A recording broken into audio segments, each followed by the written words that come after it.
क्या आपका कभी अपने दोस्त या किसी करीबी की शादी के लिए लड़की देखने गए हैं और वहाँ उस लड़के के बजाय लड़की ने आपको पसंद कर लिया हो? ऐसी स्थिति में आपको कैसा अनुभव हुआ है और आपने क्या किया?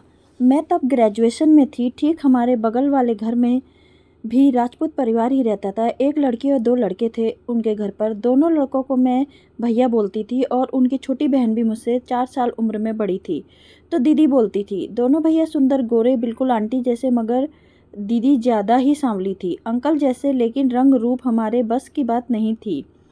ये तो कुदरत की देन है। रंग की वजह से उनका रिश्ता तय नहीं हो रहा था। एक बार गोवर्धन पूजा वाला दिन था और दीदी को देखने लड़के वाले आने वाले थे। आंटी ने मम्मी से कहा, थोड़ी देर के लिए रीना को भेज दीजिए, मेरी बेटी को तैयार होने में मदद कर देगी। मम्मी बोली, चली जाओ बेटा, लेकिन मेहमानों के सामने मत जाना। मैं आंटी के घर चली गई। दीदी को फाउंडेशन, क्रीम, लिपस्टिक सब अच्छे से लगा दिया। साड़ी उन्होंने खुद पहन ली थी। लड़के वाले आए। दीदी चाय की ट्रे और उनके पास गई। आंटी ने समोसे वाला ट्रे मुझे पकड़ा दिया और कहा, मेहमानों के पास रख दो। मैंने रख दिया। दीदी ठीक लड़के की माँ के सामने वाले सोफे पर बैठी थी। मुझे देखकर लड़के की माँ ने कहा, तू भी बैठ जा बेटी।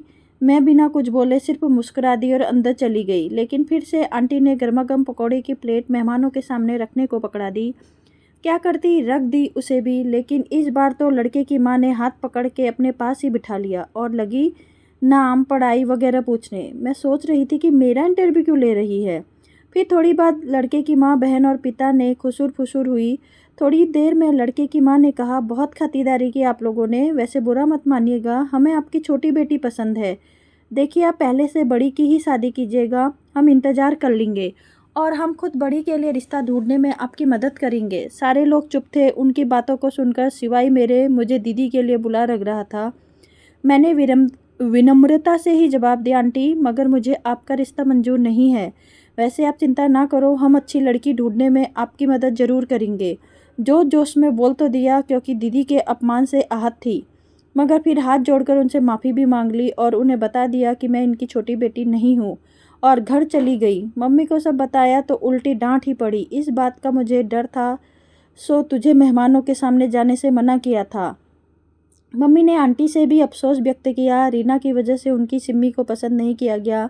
मेरी शादी के 2 साल बाद जब मैं 2 बच्चों की माँ थी, तब मामा की बेटी की शादी में एक मामी के घर की लेडी ने ना सिर्फ मुझे अपने बेटे के लिए पसंद किया था, अपितु बेटे की रजामंदी लेकर मांग टीका भी शगुन के रूप में देने वाली थी। तब मैंने अपने दोनों बच्चों को उन्हें दिखाकर यकीनन दिलाया कि मैं वाकई शादीशुदा हूँ, 2 बच्चों की माँ हूँ।